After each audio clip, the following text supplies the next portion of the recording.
بسم الله الرحمن الرحيم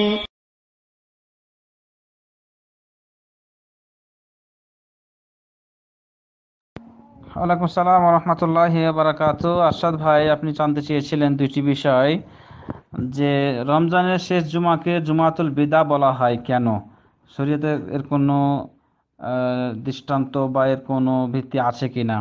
আর একটি হলো সলাতুত তাসবিহ, রমজানে অনেকে পড়ে, এটার কোনো শরীয়ত সম্মত কিনা।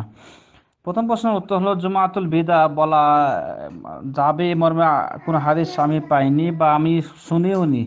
এখন ইদানিং ফেসবুকে বা বিভিন্ন হোয়াটসঅ্যাপে বা বিভিন্ন নেটে পাওয়া যাচ্ছে যে জুমাতুল বিদা, আগে এটাও শুনেনি, পাইও নি, দেখেও নি। মানুষ আবেগী, বিশেষ করে যারা নতুন মুসলমান, নতুন মুসলমান বলতে কি, রমজান আসলে মুসলমান, রমজান শেষ তাদের মুসলমানিত্ব শেষ, রমজান শেষ রোজা শেষ, নমাজও শেষ, আর কোনো নফল রোজাও নাই, তারপরেও কোনো নামাজও নাই। আর রমজান আসলে আবেগে ইবাদত কিছুদিন করে, বিশেষ করে এই শেষ জুমাকে এটা খুব বরকতপূর্ণ মনে করে। অন্যান্য জুমার কোনো গুরুত্ব নাই বা অন্যান্য নামাজের কোনো গুরুত্ব নাই, নামাজে হাজির হয় না, কিন্তু এই শেষ জুমাটা এমনভাবে আবেগ দিয়ে তারা উপস্থিত হয় যে এটাতে মনে হয় শেষ তার জীবনের সফলতা অথবা বিফলতা মনে করে এই জুমাটাকেই, এই জন্য বিদায় জুমা বলে। তো এটা আসলে ঠিক না।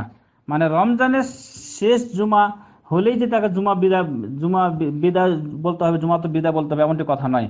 আমাদের দেশে যেমন আমাদের তাবলিগ ভাইয়েরা টুঙ্গির মাঠে বলে আখেরে মোনাজাত, মানে আর কোনো মোনাজাত নাই, এটা কথাটা আর ঠিক না।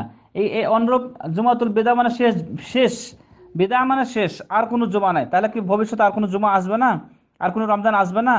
এটা একটা ভুয়ামি, এটা একটা বোকামি। রাসূল সাল্লাল্লাহু আলাইহি সাল্লামের শেষ বিদায় হজ ছিল, যেমন বিদায় হজ এই জন্য বলা হয়েছে যে তারপরে আর কোনো হজ তার সামনে আসবে না বা আসেও নি, এই জন্য বিদায় হজের ভাষণ বলা হয়। এরপরে বিদায় তফ, যারা হজ করতে আসে তাদের জীবনে, সকল মানুষের জীবনে একবার হজ ফরজ।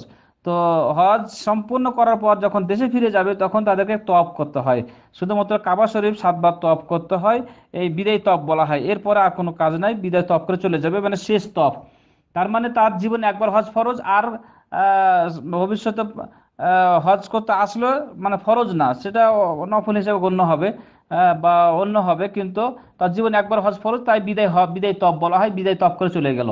কিন্তু বিদায় জুমা বলতে হবে এমনটি কথা ঠিক না।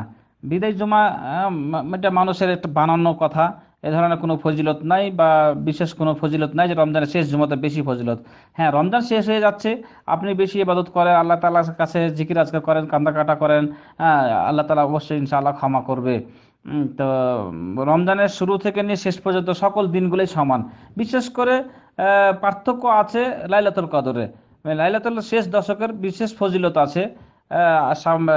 প্রথম দিকে রমজানের চাইতে বেশি শেষ দিকে যেহেতু কোরআন নাজিল হয়েছে, সেদিকে লাইলাতুল কদরও বলা হয়েছে, এই দিক থেকে মর্যাদা আছে, কিন্তু বিশেষ জুমার কোনো মর্যাদা বেশি আছে এমনটা কথা নয়।